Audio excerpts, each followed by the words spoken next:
you very much indeed. Hello, I'm Alexander Armstrong, and a very warm welcome to Pointless, the game where you are always aiming for the lowest score. Let's meet today's players. And couple number one. Hi, I'm Ali, it's my friend Joe, and we're with students in Bristol. Couple number two. Hi, I'm Marie, this is my husband Clive, and we're from Caerphilly in South Wales. Couple number three. Hi, my name's Chris, this is my wife Lynn, and we're from Crowborough in East Sussex. And finally, couple number four. Hi, I'm Sam, and this is my boyfriend Thomas, and we live in London. And these are today's contestants. Thank you very much, all of you. A very warm welcome to the show. Lovely to have you with us. That just leaves one more person for me to introduce. He's harder to read than a regional newspaper's website. It's my pointless friend. It's Richard. Hiya. Hey, everybody. Good afternoon to you. Again to you. Ali and Joe, welcome back from the last show. The only returning pair got through to round two when David and Jenny got through to play for our jackpot. Now, the jackpot was getting pretty big. It was. And they played a round on snooker, which they knew about. So I will say one thing to all four of you, which is Xander is about to give you some very good news or some very bad news. David and Jenny. Oh, I've got to keep the smile out of my... I'm sorry to say, they didn't win the jackpot last time, so we're adding another £1,000 to it. So today's jackpot starts off at £8,250. Any pair in front of me now might be taking that home with them at the end of the show. If everyone's ready, let's play Pointless.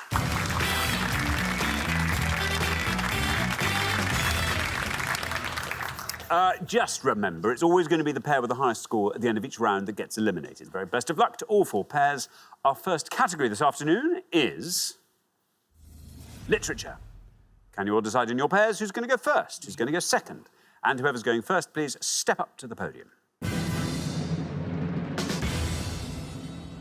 OK, and the question concerns Pulitzer Prize-winning novels. Richard. Yeah, what a classy start to the Nice. show. On each board, we're going to show you the titles of 7 novels which have won the Pulitzer Prize for fiction. We've missed out the last word from each title. Can you tell us what these novels are called, please? 14 in all to guess at home. Good luck. Thank you very much, Richard. Let's reveal our first board of 7 Pulitzer Prize-winning novels, and here they come. A Death in the F, James Agee. Rabbit is R, John Updike. Gone with the W, Margaret Mitchell. The Executioner's S, Norman Mailer. To Kill a M, Harper Lee. The Age of I, Edith Wharton. And The Old Man and the S, Ernest Hemingway. That's the hardest thing to read out for some reason. It's weird to say to kill a M. I know. Isn't it? It does. To Kill a M. That's awkward. I'll read those again, just the titles. A Death in the F. Rabbit is R, Gone with the W. The Executioner's S. To Kill a M. The Age of I. And The Old Man and the S. There we go. Right, Joe, welcome back. Round 2 last time. Yep. Not bad, and you had quite a low score as well. Yeah, it was pretty respectable, I think. It was pretty respectable. Now, Joe, remind us all about yourself. So I've just graduated from Bristol University in economics and management, and I'm about to start a law conversion course. Do you know what kind of law you're going to go into? Will you be a solicitor? Will you be a barrister? I think I'm going to be a solicitor, but in terms of the area of law, I'm not sure yet. I'll wait until I've started practicing. Wait until you've started Yeah, that. OK. exactly. Excellent. Good stuff. And what are your interests, Joe? I'm a huge sports fan, so I play a lot of rugby, a lot of cricket, and when I'm not playing it, I tend to be watching it as well. Big football fan, too. OK, very good. Now, Joe, this board, Pulitzer Prize-winning novels. Yes. Literature isn't my strongest subject, but I think I know a couple of them up there. I think I'm going to say Gone with the Wind, Margaret Mitchell. Gone with the Wind, says Joe. Let's see how many of our 100 people said Gone with the Wind. Wind is right. 86. It's a big score, that. But anyway, it's better than 100. Gone with the Wind. Yeah, one in 1937. The film of it, which of course is even more famous, 3 hours, 45 minutes long. There we are. Thank you very much, Richard. OK, so, Marie. Hi. Welcome. Hi. Lovely to have you here from Caerphilly. Yes. Tell us all about yourself. I'm Marie, and I'm a barmaid. I work in a very traditional local working man's club, which I love, and I love my customers. And, yeah, I love cooking, spending time with my family, reading. Do you read Pulitzer Prize-winning novels? No. No? OK, Marie, what are you going to go for here? I know a few, and very few, I think I'm going to go for the top one and say A Death in the Family. Death in the Family, it says. Marie, family. Let's see how many of our 100 people got that. It's right. Well, 86 is the only score we have, and you passed that pretty substantially. 23 for Death in the Family. Very good. One in 1958. Yeah, it was published 2 years after he died, so he won the Pulitzer Prize posthumously. So he never knew. That's a shame. Thank you very much indeed, Richard. Now, Chris, welcome. Thank you. Good to have you here. Tell us all about yourself, Chris. I'm a retired civil engineer. I'm working part-time at the moment as a driver-porter at a local orthopaedic hospital. So we do portering around the hospital, and we also bring people into the hospital who can't get in themselves. How long have you been doing that? 2 years. Did a friend of yours tell you about it, or how did you discover that? Yes, my friend here told me about Your it. friend Lynn. That's nice. Well, what a great thing to do. How much time do you spend doing that? Probably about 2 or 3 days a week. Very nice. And quite a nice gang of people there, I imagine. Absolutely, yes. Very positive place, you know. Very good. Well, I bet. People coming in pain and going home feeling better, you know, so it's a really good place to work. That's nice. Very good. OK, Chris, what are you going to go for on our board? Tricky, but I'm going to go for the bottom one, The Old Man and the Sea. The Old Man and the Sea, says Chris. Let's see how many of our 100 people went for the sea. Old Man and the Sea is right. 86 the high score, 23 the low, 35 is where you end up there. Not bad. Not bad at all. Well played, Chris. Lovely start. Yeah, it's about an old man. Yeah. And it's about the sea. OK. OK, I'm picturing a coastal setting. Yes, it is. It's absolutely set by the coast, and the gentleman in question is an aged gentleman. Elderly fella. It's really, it's good stuff. Excellent. If those are the things that you like. Who if doesn't you like that? Young people in a pond, this is not the book for you. Yeah. I read the Young Man in a Field. Not for me. I didn't like that at all. I thought that was To me, he was too young, field too dry. Yeah.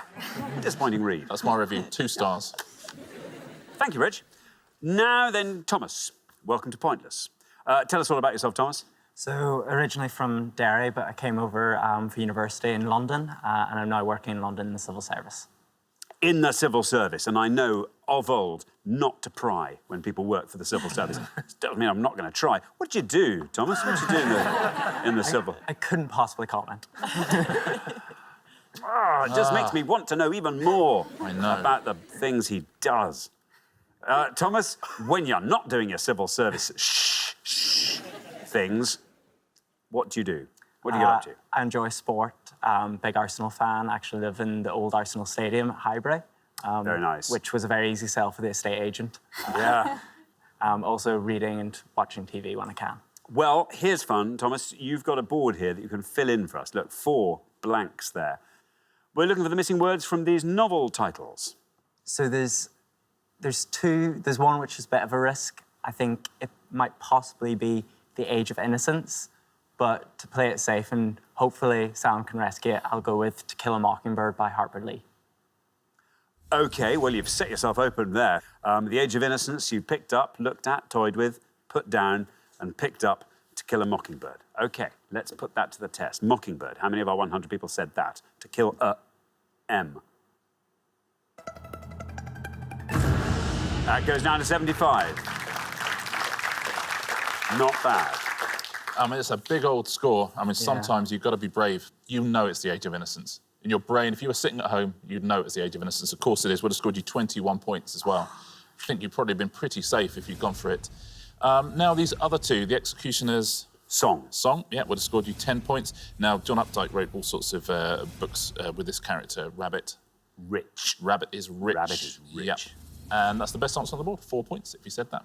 Thank you very much indeed, Richard. Well, we are halfway through the round. Let's have a quick look at those scores. 23, the best score of the past. Marie, very well done to you. Marie and Clive looking pretty strong. 35 is where we find Chris and Lynn. 75 is where we find Thomas and Samantha. And then up to 86, Joe and Ali, our returning pair. Ali, you're the last person to get a go at this next board. We've got to hope there's something nice on there that you know with a low score, so good luck.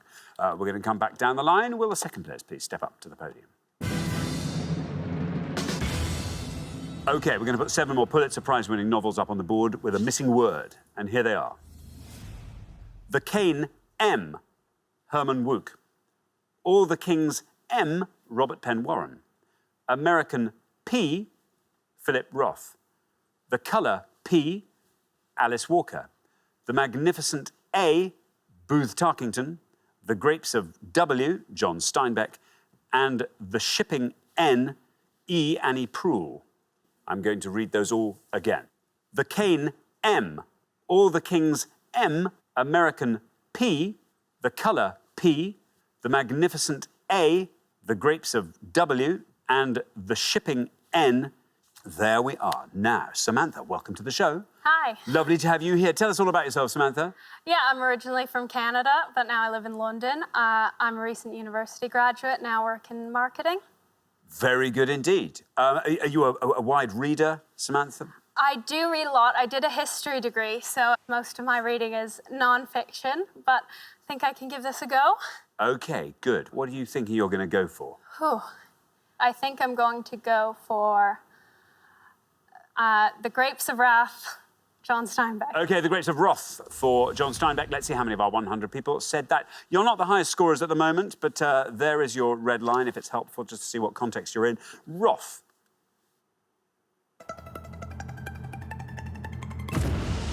Not bad. 59 takes your total up to 134. Yeah, one in 1940, The Grapes of Wrath, set in the Great Depression of the 30s in the US. Thank you very much indeed, Richard. Now, Lynn. Hi. Welcome.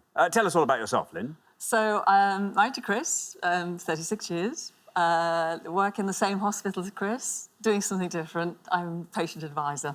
But I'm heading towards retirement. I'm trying to fill my life with interesting things. What are the things you're going to fill it with, So Lynn? I've got a little radio show on the local community station. You say a little radio show. I should imagine Well, it's an it is enormous it's radio drive show. time. Very good indeed. And I also do some film extra work. Excellent. Occasionally. I was That's in Winnie quite the fun. Poo. You're in Winnie the Pooh? I'm in Winnie the Pooh. Have you seen yourself? Did you see myself briefly behind Ewan McGregor walking along the footbridge? It was worth 4 days. Oh, that's fun, though. Now, Lynn, there you are. You're on 35, which means 98 or less gets you into the next round. So I'm going to play it safe and say the colour purple. The colour purple. There we are for the Alice Walker. Let's see how many of our 100 people said purple. There's your red line. Very well done. You are through to round 2. 74 is what it scores, but it gets you through, taking your total up to 109. Yeah, the film of that received 11 Oscar nominations and won none at all. It's about the invention of the colour purple. It's about the guy who found it.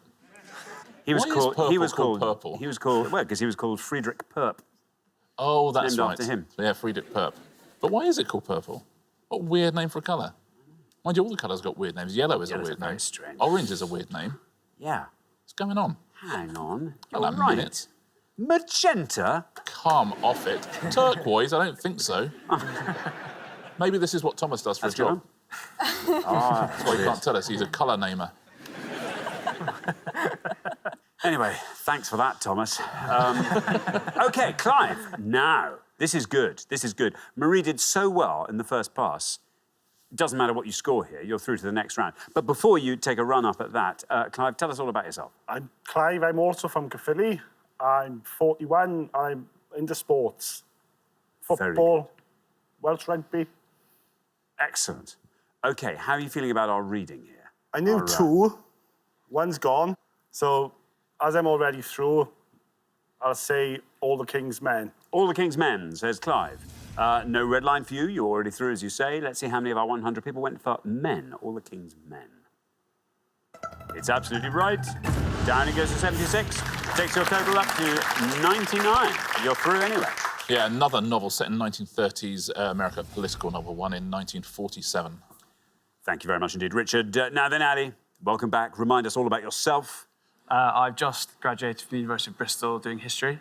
And like Joe, going to do a law conversion starting in September. This is just great. And we discovered last time, it's all the same. You're staying in the same house. How many of your friends are staying on doing postgrads? In our house, it's, well, 5 of us are staying on and 2 more coming in. God, I pity the 2 coming in. Do they know what they're about to land into? Yeah, I think so. I think they know what they're Okay, you know them? Yeah, we know. Not just 2 strangers. Okay, not just 2, OK. Right, OK, 86 is your score at the moment. 47 or less is your target. So what are the missing words from these Pulitzer Prize-winning novels? Well, there's a couple that I know, I think. Well, one that I definitely know, I think, is American Psycho. Yeah, that's the only one I know for certain. So I think, yeah, I'm going to go for American Psycho. OK, you're going to say American Psycho for Philip Roth. Here is your red line. Is American Psycho right? Let's find out.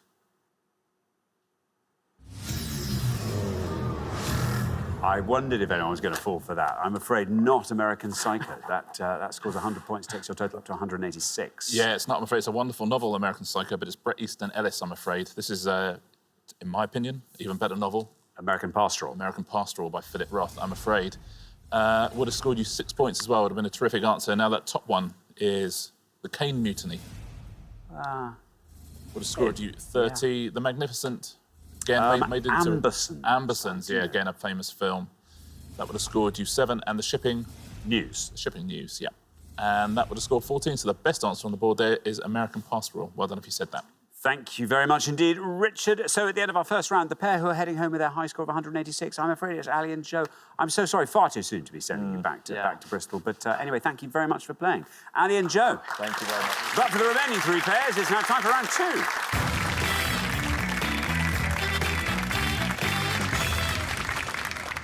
There we are, down to 3 pairs. Very well done indeed. We made it through our Pulitzer Prize-winning round. Marie, covering yourself in glory there. Very well done indeed, our lowest individual scorer. In fact, Marie and Clive, our lowest combined scorers. Well done. Anyway, best of luck for round 2. Our category for round 2 today is World Geography. Can you all decide in your pairs who's going to go first, who's going to go second? And whoever's going first, please step up to the podium. OK, let's find out what our question is. Here it comes. We gave 100 people 100 seconds to name as many countries containing the letter O as they could, Richard. Yeah, classic old-school pointers here, looking for any country of the world which contains the letter O in its usual short-form name in English. As always, by country, we mean a sovereign state that's a member of the UN in its own right. And we won't accept United Kingdom. Oh, yes, there it is. Sorry, I had to... Yes. It took me a little while, thinking, well, of course you wouldn't. It hasn't got an R. Ah, right at the end. It hasn't got an R, but it has got an O. Oh. Oh. Thank you very much. Now, Marie. OK. I'm rubbish with geography, but I am going to say Mozambique, even though I know it's going to be high. Mozambique, says Marie. Well, you say you know it's going to be high. Let's find out.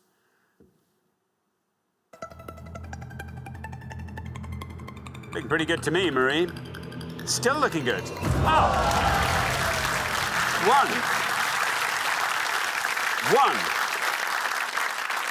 Turns out you know nothing, Marie.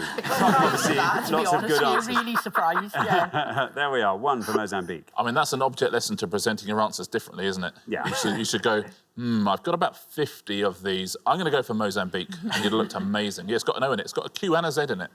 Can't say that about many countries. No, you cannot. In the round, countries with a Q and Z in them, Mozambique, I suspect, would be the highest scorer. I should think. Thank you very much indeed. Now, right, Chris. OK, usually not too bad on geography. I'll go for Oman. Oman, says Chris. Let's see how many of our 100 people said Oman.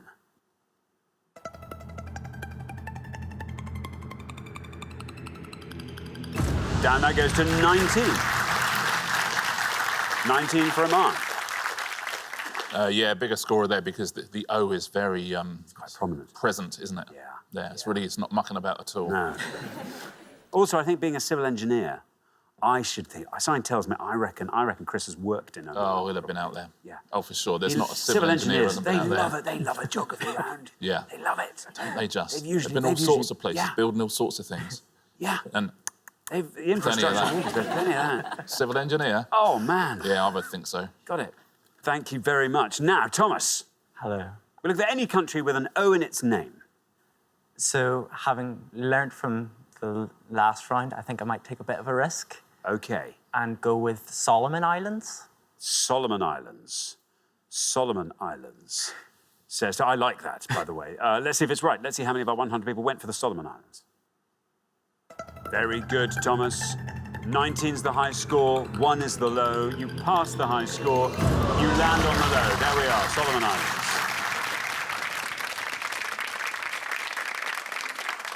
Very well played, Thomas. That's the way to play it, isn't it? Exactly right. Understood the way to do it. 3 O's in Solomon. There you go. Thank you very much. Well, we are halfway through the round. Let's have a look at those scores. Only 2 scores between the 3 pairs. 1 is the low score. Marie and Clive, Samantha and Thomas, all on 1. Then 19 is where we find Chris and Lynn. Very, very best of luck to you, Lynn. You're a little bit ahead there, so we need a low score from you. Anyway, let's see what happens in the next pass. We're going to come back down the line now. Will the second players please step up to the podium? So, Sam, remember, we're looking at any country that has the letter O in its short form name. I'm going to go for, I think, El Salvador. El Salvador, says Sam. Here is your red line. Get below that with El Salvador. You're into the head-to-head. Right. Well done. That's another one. It's another one. There we are. Taking your total up to 2.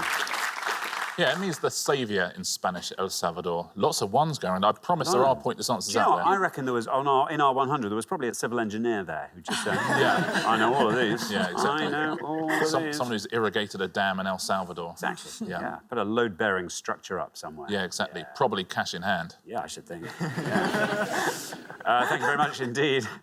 Lynn. OK. Now. I'm going to say Tonga. Tonga, says Lynn. OK, no red line for you as you're the high scorers. Let's see how many of our 100 people said Tonga. It is right. It's another good answer. Well done. Down it goes to 3, taking your total up to 22. Well played, Lynn. It's the only country in the world that's an anagram of a soft drink. That's good. Now, Clive, we have a target for you, which is 20. 20 or less. We look at any country with an O in its name. Geography's not my strongest point, but I got a country. I'm going to say Gabon. Gabon. Oh, it's not my strongest suit. I don't know. What about Gabon? There's your red line. Let's see you fail to get below that with Gabon.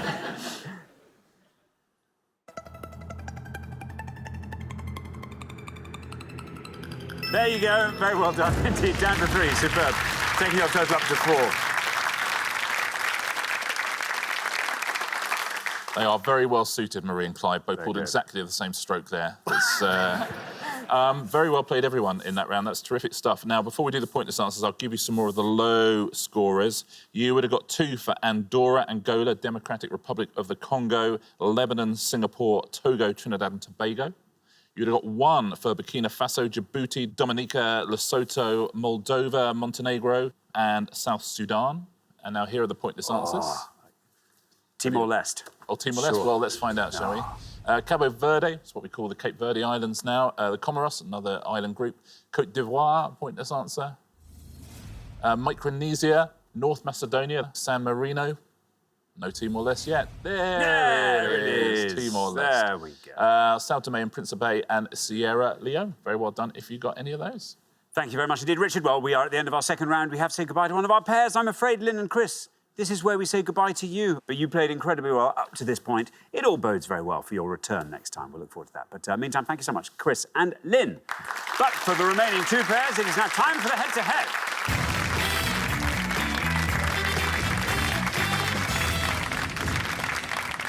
Congratulations, Marie and Clive, Sam and Thomas. You're now 1 step closer to the final and a chance to play for our jackpot, which currently stands at £8,250.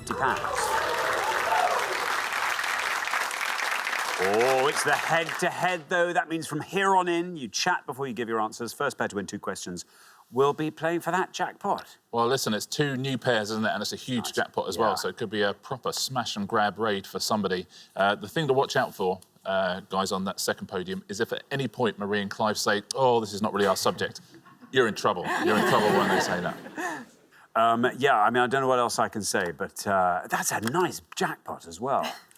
Very best of luck to both pairs. Let's play the head-to-head.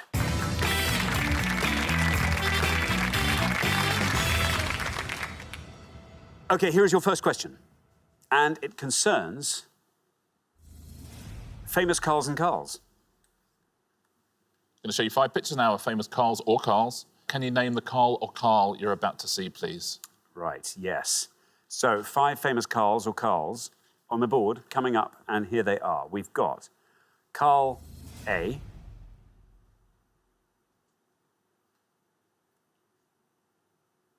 Carl B,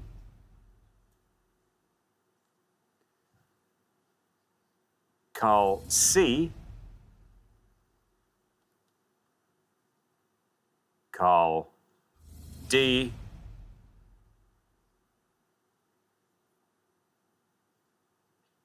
and Carl E.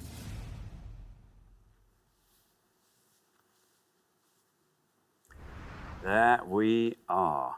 Now, Marie and Clive, you will go first because you're our low scorers. Feel free to confer. I know a few. Which one do you know? Uzi. We know quite a few. But we're going to go for E, which is... Carl Lewis. OK, Carl Lewis for E, Carl Lewis. Now, Sam and Thomas, do you want to talk us through the other Carls? Yeah, I think A is Karl Lagerfeld, C is Carl Pilkington, and I think you know the others. I'd a guess, I think possibly B's Carl Sagan. Who's D? I'm just coming up with a Carl now. Carl Frampton or someone, maybe. Should we go with C, maybe? Or do you think A. B? Oh, I think people know it's a recognisable person. Go. Gonna go with C, Carl Pilkington. C, Carl Pilkington. So we have Carl Lewis and Carl Pilkington. Marie and Clive went for Carl Lewis for E. Let's see how many of our 100 people said Carl Lewis. It's right. 30. 30 for Carl Lewis. Meanwhile, Sam and Thomas have gone for Carl Pilkington for C. Let's see if that's right. Let's see how many people said Pilkington. It is Carl Pilkington. Oh, it's going to be... Oh! 35 for Carl Pilkington. Very well done indeed. Marie and Clive, after one question, you're up 1-0. Yes, a big score for Carl Pilkington, the star of An Idiot Abroad, of course. Now, Sam and Thomas, if you'd said A, it is Karl Lagerfeld. Let's see what that would have scored you. 22 points. I'm sorry. Now, B, if you'd taken a risk, maybe gone for Carl Sagan, let's see what would have happened. Got 7 points. Nice that we got a lovely, beautiful, crisp shot of Carl there. Well, that is taken from the moon. Ah, yeah. There you go. He's the astronomer, of course. Yeah. To explain that joke. Now, D, I think you worked out he was a boxer, not Frampton. That is Carl Froch. Carl Froch. He would have scored you 13 points. So the best answer on the board was Carl Sagan. Well done if you said that. OK, here comes your second question, Sam and Thomas. You do get to answer it first, but you have to win this one to stay in the game, so good luck. Our second question today is all about little things. It's the little things that matter, obviously. It really is in this question, yeah. 5 clues to things that contain the word little somewhere. Very good. OK, let's reveal our 5 little clues. And here they are. We've got 19th century American battle, which is also known as Custer's Last Stand, character played by Michael K. Williams in US crime drama series The Wire, children's novel by Francis Hodgson Burnett about a boy's claim to an English earldom, the Sussex seaside town on the River Arun, and the 1999 family film about an adopted mouse voiced by Michael J. Fox. I'll read those again for you. 19th century American battle, which is also known as Custer's Last Stand, character played by Michael K. Williams in US crime drama series The Wire, children's novel by Francis Hodgson Burnett about a boy's claim to an English earldom, the Sussex seaside town on the River Arun, and the 1999 family film about an adopted mouse voiced by Michael J. Fox. Sam and Thomas will go first.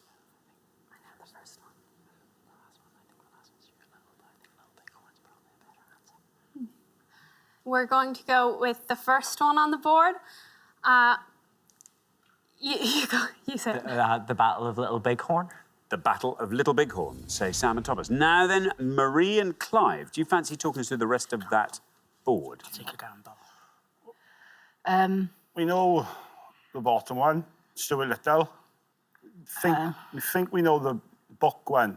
The children's novel, and we're going to take a punt on it. I think it's The Little Prince. The Little Prince? I think, yeah. OK, that's the one you're going to go for. So we have the Battle of Little Bighorn and we have the Little Prince. Sam and Thomas went for the Battle of Little Bighorn, also known as Custer's Last Stand. Let's see how many of our 100 people said that. The Battle of Little Bighorn takes us down to 40, not bad at all. Marie and Clive have gone for the Little Prince. Let's see if that's right. Let's see how many of our 100 people said it. I'm afraid not the Little Prince, which means well done, Sam and Thomas. After 2 questions, you're back in the game. It's 1-1.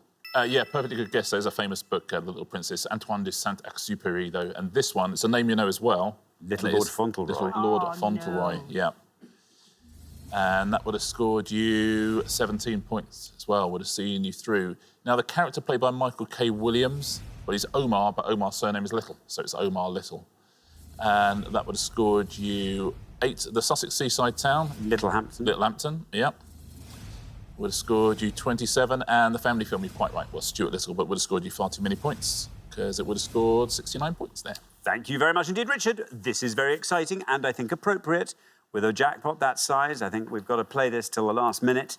The third question, the decider. Whoever wins this one goes through to the final to play for that jackpot. So very best of luck to both pairs. Our third question this afternoon is all about concert films and music documentaries. Richard. Yep, going to show the titles of 5 of those now and the initials of the band that they were about. Can you name these bands, please? Very, very best of luck to both pairs. Thank you very much indeed. Let's reveal our 5 concert films and music documentaries, and here they are. Supersonic, O, 2016. Stop Making Sense, TH, 1984. Homecoming, B, 2019. Sign of the Times, P, 1987. And The Insatiable Ones, S, 2018. Let me read those again. Supersonic, Stop Making Sense, Homecoming, Sign of the Times, and The Insatiable Ones. There we are. Now, Marie and Clive, you get to go first.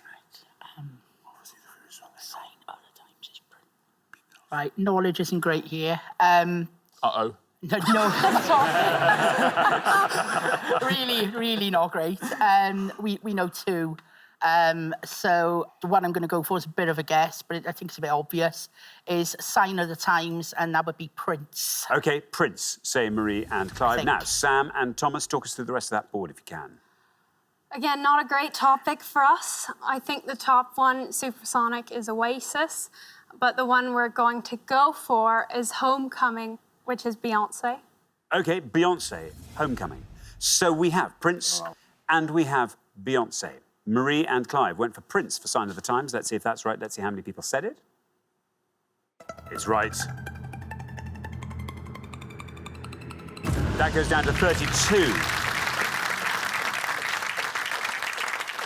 There's just no way of knowing which one of these is going to come out on top here. Sam and Thomas, meanwhile, have gone for Beyonce for Homecoming. Let's see how many of our 100 people said it. It's right. It looked... Ooh, 36 for Beyonce. Which means very well done indeed, Marie and Clive. After 3 questions, you're through to the final 2-1. Very, very close. Well played, both teams. Great head-to-head. Supersonic wouldn't have won you the points either because it would have scored you 50. Now, these other 2 are the best 2 answers. Stop Making Sense. Talking Heads. Talking Heads, yep. That would have won you the point, would have scored 14. The Insatiable Ones, I'm in this documentary. It's about my brother's band. Suede. Suede, yeah. And that would have scored 10 points. Best answer on the board. Well done if you said that. Very good. Well, thank you very much indeed. So the pair leaving us at the end of the head-to-head, I'm afraid, Sam and Thomas. But it's one of those nice head-to-head departures where we're going to see you again next time. And I would say, on the evidence I have before me, I think you'll do pretty well next time as well. So we'll look forward to that. Sam and Thomas, thank you very much indeed. But for Marie and Clive, it is now time for our pointless find. Huge congratulations, Marie and Clive. You've seen off all the competition and you have won our coveted pointless trophy.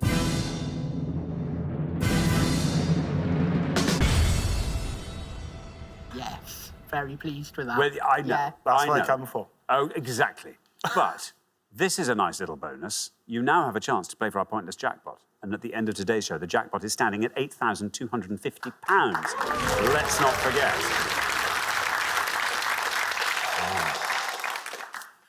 Whew, what do you want to see come up in this last round? Sport. OK, 4 things are going to appear on the board behind me. We just have to hope there's something up there you like the look of. Today's categories are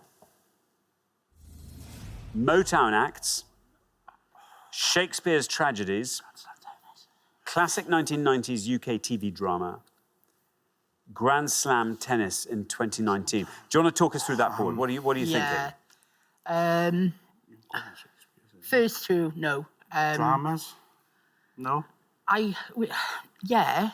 If we go tennis, it's all on me. Exactly. That's why I want to choose tennis. Are you comfortable with tennis? If you are, we'll go for it. Go Grand Slam tennis. Yeah. Grand Slam tennis it is. Clive, that's a gutsy call. Well done. Probably the right thing to do, I think. If one of you knows more about something, you've got to go for it. Listen, we all wish you the very best of luck. Here are your 3 questions. We are looking for any player who reached the 3rd round, at least the 3rd round in any of the following competitions, please. Anyone who reached the 3rd round in the women's singles at the Australian Open, anyone who reached the 3rd round in the men's singles at the French Open, or anyone who reached the 3rd round in the mixed doubles at Wimbledon. So in 2019, anyone who reached the 3rd round in one of those 3 competitions, we all wish you the very, very best of luck for that £8,250. Thank you very much indeed, Richard. Now, as always, you've got up to a minute to come up with 3 answers. All you need to win that jackpot is for just one of your answers to be pointless. You don't have to answer all 3. Just focus on whichever one or ones you like the look of. Are you ready? Yeah, go. OK, let's put 60 seconds up on the clock. There they are. Your time starts now. Right, which one do you feel more comfortable with? Which category? I honestly don't know. Mixed doubles and men's singles? Men's singles at the French Open. 3rd round. Always. Women's singles. Just think it's fine. Come on.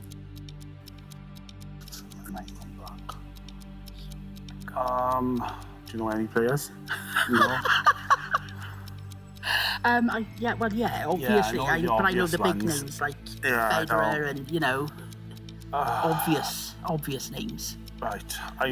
My mind's gone blank.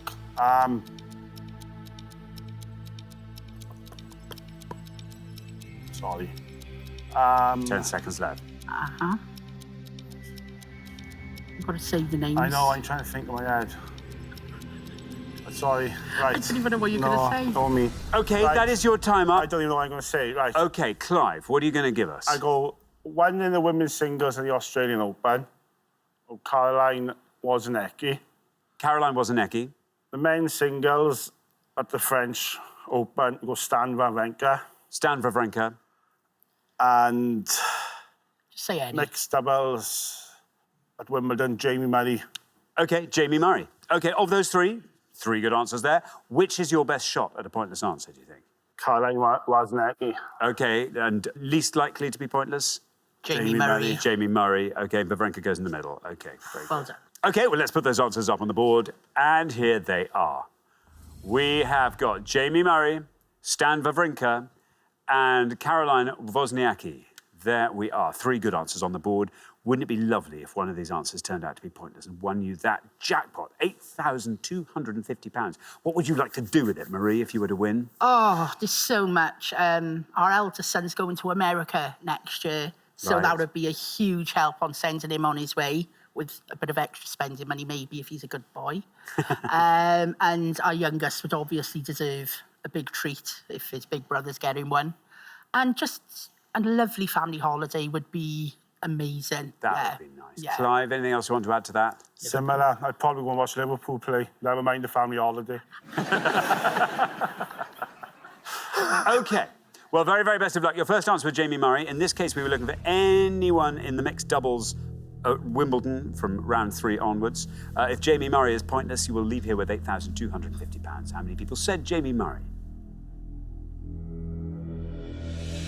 No. Not Jamie Murray for 2019. OK, let's move swiftly on to your next answer. Stan Wawrinka. In this case, we were looking for anyone in the men's singles at the French Open, round 3 and beyond. Let us find out how many of our 100 people said Stan Wawrinka for £8,250. Is he pointless? Is it right? Wawrinka is absolutely right. Jamie Murray was incorrect. Stan Wawrinka, though, taking us down through the 20s, into the teens, and into single figures. Yes, into single figures. Down we go. Stan Wawrinka 3.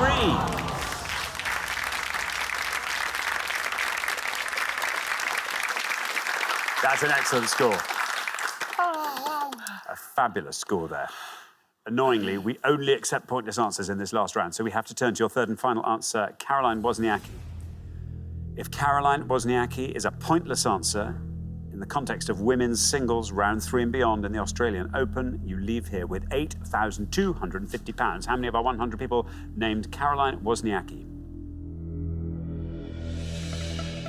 It's right. Jamie Murray, your first answer was incorrect. Your second answer, Stan Wawrinka, took us all the way down to 3. Caroline Wozniacki now in single figures, still going down. Oh, sticking at 3 again. 3 times. Go on. Wow. 2 threes, though, in this final round. But I'm afraid you didn't manage to find the all-important pointless answer, so I'm afraid you don't win today's jackpot. But let's not forget, you've played phenomenally across the whole show, and in recognition of that, you get to take home a pair of pointless trophies. So something to remember the show by there, anyway. Yeah, and listen, Clive, it's exactly the right thing to do, is to go for it if you know stuff. That 60 seconds goes so quickly, but if you want to win £8,000, I think you did exactly the right thing. You know, at the Working Men's Club, they're all shouting out answers now, aren't they? They've all got one. But, you know, I'd like to see them up here try to get one. Let's start, shall we, with the women's singles at the Australian Open. No one too obvious here, apart from maybe Madison Keys would have been a very good answer. Elise Mertens, Elina Svitolina and Anastasia Savastova. Let's take a look at the men's, though. There'll be names you know here. Fognini, the Italian, was a pointless answer. He actually beat Roberto Bautista Agut in that third round. Fognini lost to Sasha Zverev. Grigor Dimitrov was a pointless answer. Nicolas Mahut, much more famous over here for that game he played against John Isner years ago at Wimbledon. Benoit Paire, another Frenchman, was a pointless answer. David Goffin, lots of pointless answers there. Federer, Nadal, Djokovic, all the obvious ones. No point saying them. They were all big scorers. Now, the mixed doubles, Jamie got knocked out in round 2, really, in that year. Andy got through to the third round with Serena, but they were both big scorers. Yelena Ostapenko, Letitia Chan, Nicole Melikar, Robert Lindstedt, who played in the final with Ostapenko as well. They were all pointless answers. There's nothing too awful there, is it? I only knew one of them, 2 of them, that was all I knew. Well, that's perfect, isn't it? But it's exactly the one to go for, though. Exactly the one to go for. Thank you very much, Richard, and thank you once again, Marie and Clive. I'm sorry you didn't win our jackpot today. That will therefore roll over onto the next show, when we will be playing for £9,250. Join us then, see if someone can win it. Meanwhile, it's goodbye from Richard. Goodbye. And it's goodbye from me. Goodbye.